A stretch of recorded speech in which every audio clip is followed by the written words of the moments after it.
नमस्कार दोस्तों, स्वागत है आपका एक बार फिर से आपकी अपने यूट्यूब चैनल मैथ्स बाय विवेक पर।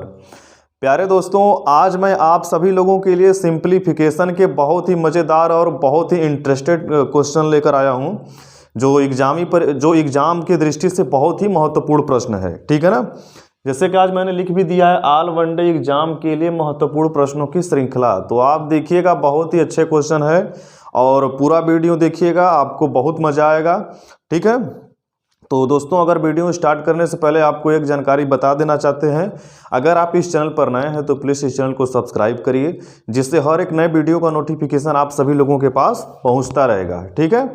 और वीडियो को पूरा देखिएगा, पसंद आएगा तो आप लाइक ज़रूर करिएगा। ठीक है ना। और अपने सुझाव आप अवश्य कमेंट बॉक्स में दीजिएगा। ठीक है। तो चलिए फिर वीडियो स्टार्ट करते हैं दोस्तों।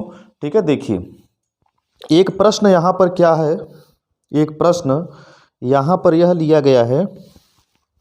देखिए, दिया यह गया है √5 √5 या करते करते कहाँ तक गया है, इनफाइनाइट तक। ठीक है ना। आप इसे शॉर्ट्स के क्वेश्चन कह सकते हैं, करड़ी वाले क्वेश्चन को करड़ी वाला क्वेश्चन भी आप इसे कह सकते हैं।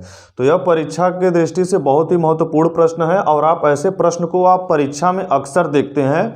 1 नंबर 2 नंबर के प्रश्न ऐसे एग्जाम में हर एग्जाम में आते हैं। तो ठीक है, तो आप इसे महत्वपूर्ण मानकर ही समझिएगा, पढ़िएगा। ठीक है ना। तो देखिए, यहाँ पर होता क्या है, अगर कोई भी करड़ीगत संख्या अगर वह इनफाइनाइट बार हो, ठीक है ना, माने अनंत बार हो, जिसे हम काउंट नहीं कर सकते हैं, तो उसका सीधा सीधा आंसर यह होता है कि उस करड़ीगत संख्या में जो नंबर लिखा होता है वही नंबर उसका क्या हो जाता है, आंसर। अब यहाँ पर देखिए, √5 ये कहाँ तक है, इनफाइनाइट बार है। ठीक है, बात समझ में आ गया आपको। तो सीधा सा इसका आंसर क्या हो जाएगा, 5 हो जाएगा। इसका सीधा आंसर क्या हो जाएगा, 5, क्योंकि यह करड़ी जो है, यह √5 जो है कितनी बार है, इनफाइनाइट बार है, हम इसे काउंट नहीं कर सकते हैं। तो इसका सीधा सा आंसर क्या हो जाता है, 5 हो जाता है। बात समझ में आ गया आप सभी लोगों को। मैं आपको इसे दिखा देता हूं कि यह कैसे इसका आंसर 5 आता है। बात समझ में आया आपको। देखिए, अगर मैं यह दोस्तों यहां पर अगर हम इस पूरे नंबर को हम अगर यक्स के बराबर मान लेते हैं, बात समझ में आ गया। देखिए, अगर मैं इसको पूरा यक्स के बराबर मान लेता हूं तो क्या होता है। ठीक है। देखिए, इनफाइनाइट बार हो गया, यह नंबर को यक्स के बराबर मान लिया मैंने पूरा। अब मैं करता क्या हूं, दोनों साइड का हम स्क्वायर कर देते हैं, वर्ग कर देते हैं। तो यह इधर क्या हो जाएगा, यक्स स्क्वायर हो जाएगा। क्या हो जाएगा इधर, यक्स स्क्वायर, और एक अंडर रूट का स्क्वायर होगा तो यहाँ से अंडर रूट हट जाएगा, 5 हो जाएगा। ठीक है ना। और इधर क्या बच जाएगा, 5 अंडर रूट सॉरी, 1 मिनट, इसको थोड़ा सा सही हम बना देते हैं, बना नहीं सही। ठीक है ना। देखिए, 5 अंडर रूट और अंडर रूट 5, ये कहाँ तक है, इनफाइनाइट बार है। बात समझ में आ गया आप लोगों को। तो देखिए, यह जो 5 अंडर रूट या इनफाइनाइट बार है दोस्त, आप इसको क्या माने हो, यक्स। तो हम यहाँ पर क्या ले सकते हैं, यक्स स्क्वायर बराबर 5, इसके स्थान पर पूरा यक्स हो जाएगा ना। तो हम इसके स्थान पर क्या लिख देते हैं, यक्स। मतलब इससे यक्स में 5 से क्या हो रहा है, गुणा हो रहा है। बात समझ में आ गया। तो आपको यक्स का मान निकालना है तो एक यक्स यहाँ पर 2 यक्स है, यहाँ पर 1 यक्स, सिंगल यक्स है तो कट जाएगा। यक्स का मान क्या मिला आपको, 5। बात समझ में आ गया। तो ऐसे भी बेसिक तरीका से भी आप क्वेश्चन को लगा सकते हैं, लेकिन परीक्षा में इतना समय नहीं होता है कि आप इस प्रकार से क्वेश्चन को लगाएं। ठीक है ना। तो इसका सीधा सीधा आंसर क्या हो जाएगा, इसका सीधा सीधा आंसर क्या हो जाएगा आपका, 5। क्लियर। तो फिर समझ लीजिए, ऐसे जितने भी करड़ी के अंदर चाहे जो भी नंबर है, करड़ी 6, अगर अंडर रूट 6 करते करते कहाँ तक गया है, इनफाइनाइट बार। तो सीधा सा आंसर क्या हो जाएगा, 6। 7 दिया है, अंडर रूट 7 इनफाइनाइट बार गया है, तो सीधा सा आंसर क्या हो जाएगा, 7। बात समझ में आ गया। तो इस प्रकार से हम इसके वैल्यू को, जो इनफाइनाइट बार है, तो हम उसी नंबर को उसका आंसर मान लेते हैं। बात समझ में आ गया। देखिए, अब यह नंबर एक अलग है, √5 इसमें खाली अंडर रूट कितनी बार आया है, 3 बार। तो बात समझने की कोशिश करिए। देखने में तो लग रहा है कुल एक ही टाइप का है, लेकिन आप समझिए दोस्त, यह वाला क्वेश्चन और यह वाला क्वेश्चन में बहुत अंतर है। बात समझ में आ गया। इसमें √5 इनफाइनाइट बार आया है, इसमें √5 मात्र 3 बार आया है। बात समझ में आया आपको। तो इसका आंसर क्या हो जाता है, तो इसका आंसर देखिए क्या हो जाता है। तो आप ऐसे नंबर को क्या लिख सकते हो, यह जो 5 है, आप 5 को क्या लिख सकते हो, हम इसका आंसर लिख सकते हैं 5 के पावर 7/8। ठीक है ना, 5 के पावर 7/8 कैसे होगा देखो, यहाँ पर जो 2 है, मतलब कि यहाँ पर अंडर रूट कितनी बार आया है, 3 बार। अंडर रूट यहाँ पर 3 बार आया है, तो आप 2 का गुणा 3 बार करते हो। जब 2 का गुणा 3 बार किया जाएगा तो 2 दूना 4 दूना 8, कितना उत्तर आ गया आपका 8। ठीक है ना। तो आप इसको लिखते कैसे हो, हम इसको इस प्रकार से लिखते हैं। देखिए मैं समझा रहा हूँ आपको, यह बेस तो अपना 5 रहेगा ही। ठीक है ना। तो हम 8 आ गया तो हम इसमें 8 में 1 कम करके 7/8 लिख देते हैं। बात समझ में आया कि नहीं आपको। यहाँ पर अंडर रूट अगर 4 बार है तो 2 का गुणा 4 बार होगा, अंडर रूट 5 बार है तो 2 का गुणा 5 बार होगा। बात समझ में आ गया। तो गुणा करने पर जितना आता है उससे 1 कम करके हम लिख देते हैं। ठीक है ना। जैसे अगर मान लीजिए यहाँ पर क्या है, 3 बार आया है, तो 2 का गुणा 3 बार किया तो क्या मिल गया आपको 8, मिला क्या आपको 8। तो आप क्या लिखेंगे 5 के पावर 7/8, मतलब 8 में से 1 कम करके 7/8। इस प्रकार से आपका क्या हो जाएगा, आंसर हो जाएगा। एक प्रश्न मैं इसी आधार पर और ले लेता हूं। जैसे मैं यहां पर क्या ले लूं, √3 √3 √3 यहां पर देखिए, यहाँ पर अंडर रूट कितनी बार आया है, 1 2 3 4 बार आया है। तो 2 का गुणा 4 बार करो, 2 का गुणा आप 4 बार करोगे, 2 गुणे 2 गुणे 2, 2 दूना 4, 4 दूना 8, 8 दूना क्या हो जाएगा 16। तो यहाँ पर आप लिखोगे, इसका गुणा करने पर भाई 16 आ गया, तो यहाँ पर आप क्या लिखोगे, 16 में से 1 कम कर दो, क्या हो जाएगा 15/16। तो उत्तर क्या मिला आपको, 3 के पावर 15/16। इस आधार पर ऐसे प्रश्नों को लगाया जाता है, सॉल्व किया जाता है। उम्मीद है आप लोगों को बिल्कुल अच्छे से समझ में आ गया होगा। आया बात समझ में आपको। ठीक, अब हम चलते हैं कुछ अगले क्वेश्चन की तरफ। ठीक है, देखिए तो वीडियो में आप लोग दोस्तों बने रहिएगा। अब मैं अगला क्वेश्चन लिख रहा हूँ। ठीक है, तो दोस्तों अगर मैं क्वेश्चन को इरेज करने लगता हूँ, उस इरेज करने में और फिर दोबारा दूसरा क्वेश्चन लिखने के बीच में जो समय लगता है, यह देखकर आप वीडियो को मतलब कि आप वीडियो को छोड़कर मत जाया करिए भाई। अब हमारे पास यही व्यवस्था है, मैं ऐसा ही कर पाता हूँ, तो प्लीज़ कम से कम इसको भी तो आप सपोर्ट करिए। ठीक है, मेरे पास डिजिटल बोर्ड तो है नहीं कि मैं मेरे पास क्वेश्चन तुरंत आ रहे हैं। ठीक है ना। तो आप लोग अगर सपोर्ट करेंगे तो मेरे पास भी कभी डिजिटल बोर्ड हो जाएगा दोस्तों। ठीक है, देखिए मैं एक तीसरा प्रश्न लेता हूँ। यहाँ पर देखिए, अब यह क्या है, √6 प्लस √6, ये कितना दिया है, √6 मतलब प्लस करके है। ठीक है, अब यह कितनी बार है, या अब यह इनफाइनाइट बार है। बात समझ में आया कि नहीं आपको। यहाँ पर आप क्या देख रहे थे, इसके पिछले वाले प्रश्न में कि अगर √5 क्या हो रहा था, मल्टीप्लाई हो रहा था, वो कितनी बार था, इनफाइनाइट बार था। लेकिन यहाँ पर देख रहे हैं बीच में प्लस का चिन्ह है। आया समझ में आपको। जब बीच में प्लस का चिन्ह होता है, अगर ऐसे प्रश्न लिखे होते हैं, इस आधार पे क्वेश्चन के फॉर्मेट को आप समझिए, इस आधार पे अगर क्वेश्चन लिखा है, अगर इसके अंदर कुछ भी नंबर लिखा है, ठीक है ना, तो उसको आप हमेशा 2 ऐसे क्रमागत संख्या में डिवाइड करना होता है। क्रमागत संख्या में उसको क्या किया जाता है, फैक्टर किया जाता है। क्रमागत संख्या का मतलब होता है, कंसेक्यूटिव नंबर का मतलब होता है जो लगातार संख्या है। ठीक है ना। और मल्टीप्लाई करने पर इसके अंदर जो नंबर है वह मिले आपको। ठीक है ना। देखिए समझिए, तो यहाँ पर क्या है 6, तो आप 6 का फैक्टर करते हो तो क्या होता है, 6 का फैक्टर क्या होता है, 2 और 3 होता है। हमने कॉन्सिक्यूटिव नंबर माने लगा, क्रमागत संख्या क्यों बोला, लगातार संख्या क्यों बोला, क्योंकि 2 के बाद 3 ही आता है, 4 नहीं आता है ना, तो 2 के बाद 3 आता है। इस प्रकार से ऐसे नंबर में हमें जो अंडर रूट में नंबर रहते हैं, हमें उनका फैक्टर करना होता है कि वह गुणा करने पर अंडर रूट वाले नंबर मिल भी जाए और वह दोनों क्या हो, क्रमागत संख्या हो। बात समझ में आ गया।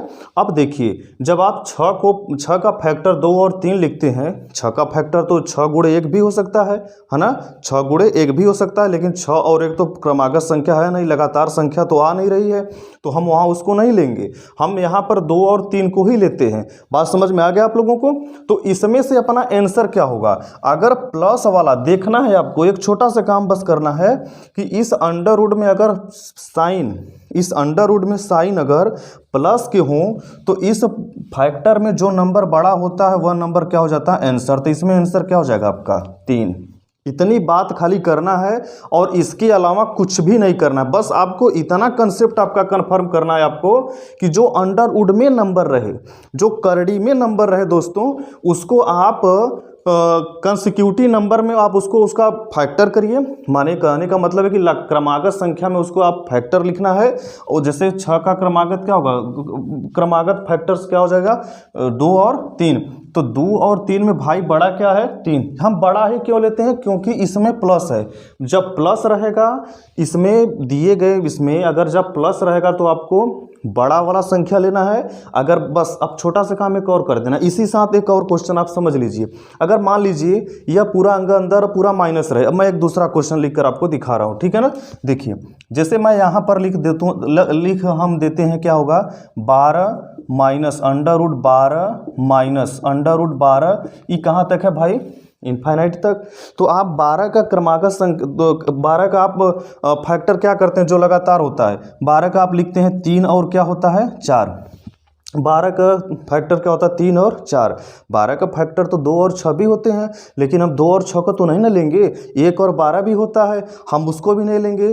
तो हम 3 और 4 को ही इसलिए लेते हैं क्योंकि यह नंबर क्या है, लगातार संख्या आने वाली है, क्रमागत संख्या है। तो हम ऐसे ही नंबर को लेते हैं। बात समझ में आ गया।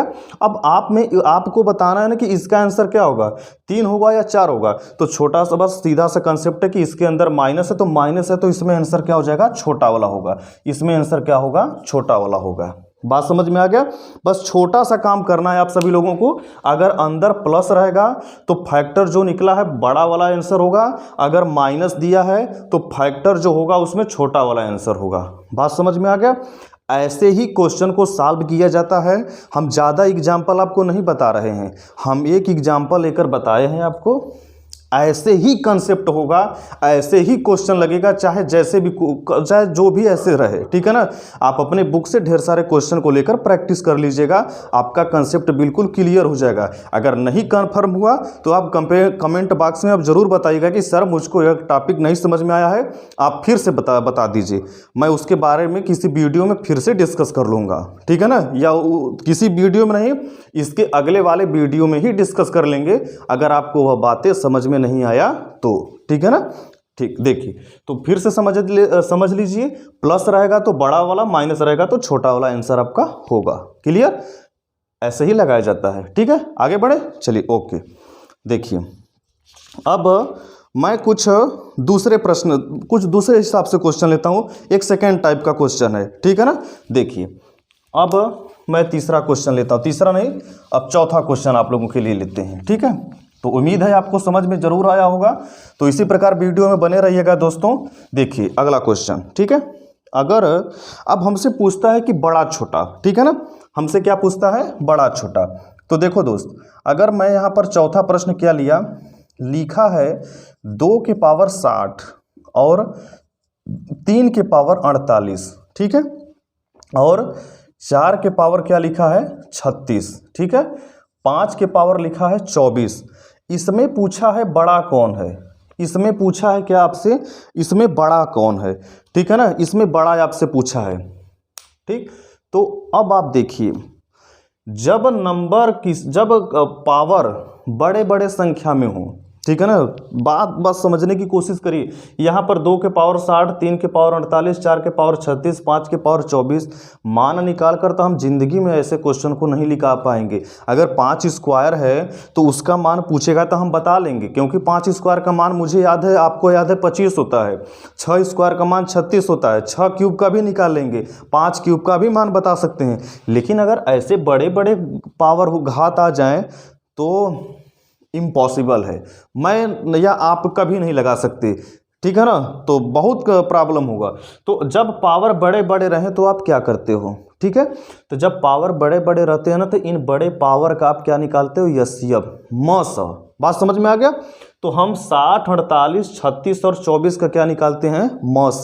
ऐसे इसलिए करते हैं क्योंकि जब हम घात बराबर कर देंगे तो हम बड़े आराम से बता सकते हैं कि कौन सा नंबर बड़ा है, कौन सा नंबर छोटा है। इतनी बात समझ में आ गया आप सभी लोगों को? उम्मीद है आप लोगों को अवश्य समझ में आया होगा। ठीक, तो आप एक बात बताओ, अगर यह 60 है, 48 है, 36 है, 24 है, अगर हम इसका एचसीएफ निकालें, मैं यहाँ पर लिख देता हूँ ना, तो 60, 48, 36 और 24, इसका एचसीएफ क्या हो जाएगा, हाईएस्ट कॉमन फैक्टर क्या हो जाएगा बताइए। तो सबसे बड़ी कौन सी संख्या जो सबको डिवाइड करती है, तो आप जानते हैं 12। क्या नंबर है, 12। बात समझ में आ गया आपको? तो क्या हो जाएगा, 12। तो आप इसको 60 को क्या लिख सकते हैं, 60 को हम क्या लिख सकते हैं भाई, हम 60 को 2 के पावर 5 और इसमें हम क्या लिख सकते हैं, 5 से अगर 12 में गुणा करेंगे तो 2 के पावर 60 हो जाएगा। इसी प्रकार आप यहाँ पे देखो 3 के पावर 48 है, तो 12 चौका 48, तो इसको आप क्या लिख सकते हो, 4 गुणे 12, ठीक है ना। तो यहाँ पर देख लीजिए आप, और इसी प्रकार आप इसको क्या लिख सकते हो, 3 गुणे 12, और इसी प्रकार इसको क्या लिख सकते हो, 2 गुणे 12। बात समझ में आ गया आप सभी लोगों को? ठीक है, उम्मीद है कि आपको जरूर समझ में आया होगा। तो आप करिए क्या, इसको आप अलग अलग कर लो, 3 के पावर 4, 4 के पावर 3, 5 के पावर 2, आप इसको क्या कर दो, अलग अलग कर दो, ठीक है ना। मतलब कि अलग अलग कर दीजिए, यहाँ पर थोड़ा जो है ना, इसको अलग अलग कर दीजिए, थोड़ा समझने में आपको आसानी होगा। देखिए थोड़ा सा मैं इसको, ये जो कोष्टक है मैं सही बना दूं कि आपको समझने में दिक्कत ना हो बिल्कुल भी, ठीक है ना। तो आप बताइए 2 के पावर 5 का मान क्या हो जाएगा, 2 के पावर 5 का मान आप जानते हैं 32 हो जाएगा। 32 के पावर क्या हो जाएगा, 12। मतलब बस सीधा सा कहने का मतलब यह है कि जो यहाँ पर घात अलग अलग हैं, हमें बराबर घात में कर देना है। बराबर घात में कर देंगे तो हमारा काम बिल्कुल आसान हो जाएगा, ठीक है। देखिए यहाँ पे, तो यहाँ पर 3 के पावर 4 है, तो 3 के पावर 4 का मान क्या हो जाएगा, 81। 81 की पावर क्या है, 12। ठीक, आगे देखिए 4 के पावर 3 का मान क्या होता है, 4 क्यूब का मान क्या होता है, 64। तो 64 की पावर क्या हो जाएगा भैया, 12। 5 स्क्वायर का मान क्या होता है, 25। 25 के पावर क्या हो जाएगा, 12। बात समझ में आ गया? तो अब देखिए 32 के पावर 12, सभी का घात क्या हो गया, बिल्कुल बराबर हो गया।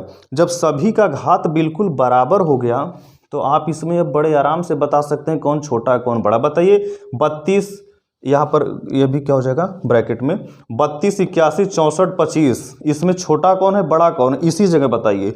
इसमें बड़ा क्या हो जाएगा, यहाँ पर मैं लिख देता हूँ बिगेस्ट नंबर, ठीक है ना। बिगेस्ट नंबर कौन सा बड़ा है, 81। तो 81 की पावर क्या हो जाएगा, 12, इसमें क्या है, बड़ा है। अब 81 की पावर 12 किसके लिए है, 3 के पावर 4 के, और ये 3 के पावर 4 मतलब 81 की पावर 12 किसके लिए, 3 के पावर 4 गुणे 12, तो इसको आप क्या लिखे, 3 के पावर 48। तो आप यह कह सकते हैं 3 के पावर 48 इसमें क्या है, बड़ा है। 3 के पावर 48 इसमें क्या है, बड़ा है। अब छोटा कौन है आप देख लीजिए, इसमें क्या है 25 के पावर 12, तो 25 के पावर 12 इसमें क्या हो जाएगा, छोटा हो जाएगा। जल्दी जल्दी बोलने में ऐसे थोड़ा सा प्रॉब्लम हो रहा है, ठीक है दोस्तों। तो 25 के पावर 12 क्या हो जाएगा, छोटा हो जाएगा। अब यह 25 के पावर 12 किसके लिए है, यह आप देखें 5 के पावर 24 के लिए है। 5 के पावर 24 को आप क्या कहेंगे, इसमें सबसे छोटा है। बात समझ में आ गया आप लोगों को? फिर से समझ लीजिए, एक छोटा सा बात, इसमें कुछ नहीं, बहुत बड़ा टॉपिक है, बस छोटा सा टॉपिक है, बस समझने का आपका थोड़ा सा है। जब घात बड़े बड़े रहें, जब घात बड़े बड़े होते हैं तो उस कंडीशन पर आप क्या निकालते हैं, आप एचसीएफ निकालते हैं, हाईएस्ट कॉमन फैक्टर। निकालने के लिए निकालते क्यों, ज़रूरत क्यों मुझे पड़ता है निकालने का, ज़रूरत इसलिए पड़ता है कि घात अलग अलग हैं तो घात को बराबर किया जाता है। तो आप देखिए 60 को आप लिख सकते हैं 5 गुणे 12, 48 को ऐसे आपने डिवाइड कर दिया ना, इसको आप फैक्टर कर दिया। 60 को 5 गुणे 12, 48 को 4 गुणे 12, 36 को 3 गुणे 12, 24 को 2 गुणे 12 के रूप में हमने फैक्टर कर दिया। अब इसको अलग कर लीजिए, 12 को खाली अलग करिए ना, तो 2 के पावर 5 एक ब्रैकेट में होगा, 3 के पावर 4 अलग ब्रैकेट में, ये सब अलग ब्रैकेट में। तो इसका मान आप लिख सकते हैं 32, इसका मान 81, इसका मान 64, इसका मान 25 हो जाएगा ना। सभी की घात में 12 हो गया। जब सभी का घात बराबर हो जाएगा तो यह जो बेस है, बेस में से हम आराम से पता कर सकते हैं कि कौन संख्या छोटा है कौन संख्या बड़ा है। सभी का घात बराबर है, बेस है यह है, तो बेस में से हम पता कर सकते हैं कि कौन छोटा है कौन बड़ा है। 81 बड़ा होगा, 25 क्या हो जाएगा, छोटा हो जाएगा। बात समझ में आ गया आप सभी लोगों को? उम्मीद है आपको वीडियो जरूर अच्छा लग रहा होगा, आपको जरूर समझ में आ रहा होगा दोस्तों। तो ऐसा ही क्वेश्चन को आप लेकर सॉल्व कर सकते हैं, ठीक है। तो अब मैं आपको एक ऐसा क्वेश्चन बता देता हूं। अभी इसमें क्या था, घात बड़े बड़े थे, ठीक है ना, बड़े बड़े घात थे। आप कुछ ऐसे नंबर ले लिया जाए कि उसमें छोटे छोटे घात हो, ठीक है ना, उसमें छोटे छोटे हो ना। तो देखिए मैं अब इरेज कर रहा हूं इसको, ठीक है। तो देखिए अगला क्वेश्चन मैं लिखने जा रहा हूं।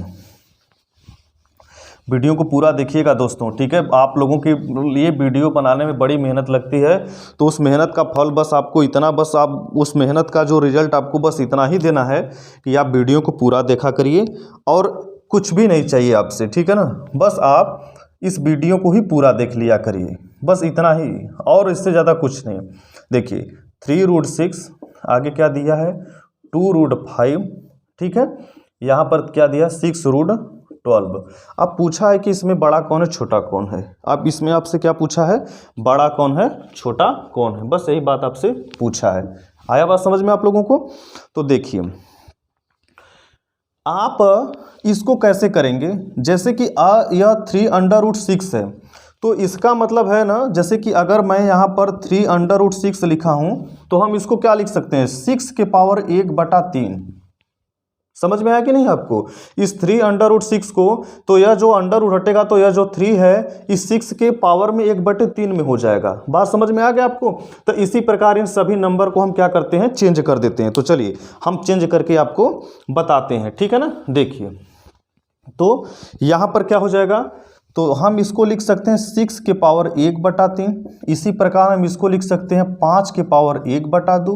इसी प्रकार हम इसको लिख सकते हैं 12 के पावर 1/6। बात समझ में आया आप सभी लोगों को? ठीक है। तो देखिए अब हम इसमें क्या करते हैं, 6 के पावर 1/3, 5 के पावर 1/2 और 6 के पावर 12 के पावर क्या हो जाएगा 1/6। आया बात समझ में आप लोगों को? तो आप देखिए यहाँ पर क्या हो जाएगा 3, 2, 6, ठीक है ना। यहाँ पर क्या होगा 3, यह मतलब कि जो 3 है या 2 है या 6 है, इस 3, 2, 6 का आप यहाँ पर क्या निकालेंगे एलसीएम।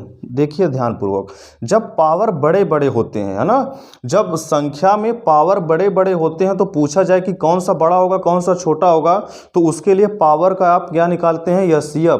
अब पावर जब छोटे छोटे होते हैं तो उसका आप क्या निकालते हैं एलसीएम, ठीक है ना।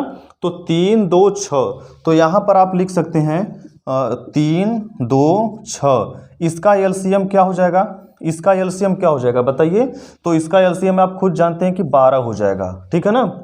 इसका एलसीएम क्या हो जाएगा 12। तो आप क्या करते हैं, घात बराबर करते हैं, ये तो आप जानते ही हैं, ठीक है ना। तो आप यह देखिए हम क्या करते हैं 6 के पावर 1/3 में हम 12 से गुणा करते हैं, 5 के पावर 1/2 में आप किससे गुणा करते हैं 12 से, ठीक है। और 12 के पावर 1/6 में आप गुणा किससे करते हो 12 से। बात समझ में आया कि नहीं आप लोगों को? ठीक है। तो सॉरी यहाँ पर ना ये एलसीएम जो होता है इसका 6 ही हो जाएगा, गलती हो गया, ठीक है ना। यहाँ पर 1 मिनट सॉरी, यहाँ पर देखिए माफ़ करिएगा। तो 3, 2, 6 का एलसीएम क्या हो जाएगा 6 ही हो जाएगा ना। 3, 2, 6 का एलसीएम क्या हो जाएगा 6 ही हो जाएगा, ठीक है। मिस्टेक हो गया भाई, उसके लिए सॉरी, ठीक है ना। आगे देखिए तो यहाँ पर क्या हो जाएगा 6 के पावर 1/3, इसमें आप 6 से गुणा कर दीजिए। 5 के पावर 1/2, इसमें भी आप 6 से गुणा कर दो। और यहाँ पर 12 के पावर 1/6, इसमें भी आप क्या कर दो 6 से गुणा कर दो, ठीक है ना। अब यह इससे कट जाएगा, अब यह 2 से 3 यह कट जाएगा, यह 6 कट गया। तो यहाँ पर क्या मिला आपको 6 स्क्वायर, यहाँ पर 5 का क्यूब, यहाँ पर 12 के पावर 1, ठीक। तो 6 स्क्वायर का मान क्या होता है 36, 5 क्यूब का मान 125 और 12 का मान 12।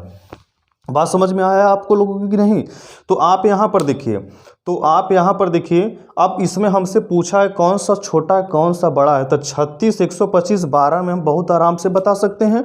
तो यहाँ पर आपका क्या हो जाएगा, 125 बड़ा है और 12 आपका क्या है, छोटा है। तो 125 किसके लिए है, 125 आप देख रहे हैं 2√5 के लिए है, 2√5 के लिए है। यह आया समझ में आपको? तो अगर हमसे यहाँ से यह पूछा जाए कि कौन सा बड़ा है, तो आप यहाँ से लिखेंगे द बिगेस्ट नंबर। इसमें क्या होगा, बिगेस्ट नंबर माने बड़ा नंबर आपका क्या हो जाएगा, बड़ा नंबर आपका क्या हो जाएगा 2√5। बात समझ में आ गया आप लोगों को? और इसमें अगर हमसे पूछा जाए कि सबसे छोटा क्या होगा, ठीक है ना, तो लोएस्ट नंबर, तो यहाँ पर क्या हो जाएगा 12। 12 किसके लिए है, 6√12, 6√12। बात समझ में आ गया? तो यह वाला नंबर बड़ा है, यह वाला नंबर छोटा है। तो उम्मीद है आप सभी लोगों को ज़रूर समझ में आया होगा दोस्तों, ठीक है ना। तो देख लेते हैं, अगर कुछ क्वेश्चन और बचे हैं तो वह क्वेश्चन आपको बता देते हैं, ठीक है। तो चलिए फिर देखा जाता है कि और क्वेश्चन है या नहीं।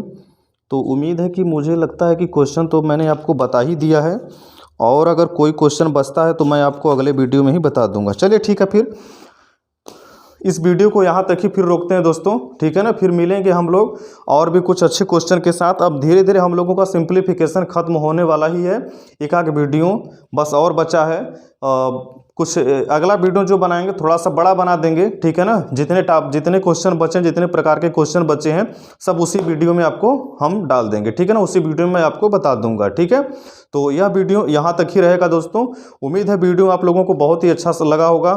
वीडियो को पूरा देखिएगा, ज़रूर कुछ ना कुछ आपको अवश्य सीखने को मिलेगा, आप लोगों के लिए लाभदायक साबित होगा, ठीक है ना। और दोस्तों अगर आप चैनल पर नए हैं तो प्लीज़ इस चैनल को सब्सक्राइब करिए, वीडियो पसंद आया हो तो प्लीज़ वीडियो को लाइक करिए, अपना प्यार और सपोर्ट इस चैनल को अवश्य प्रदान करें, और अपने प्यारे दोस्तों के पास इस वीडियो का लिंक जरूर आप शेयर करें, और इस चैनल के बारे में अपने प्यारे दोस्तों से बात करें, ठीक है ना। तो चलिए फिर अगले वीडियो में मिलते हैं, तब तक के लिए दोस्तों नमस्कार।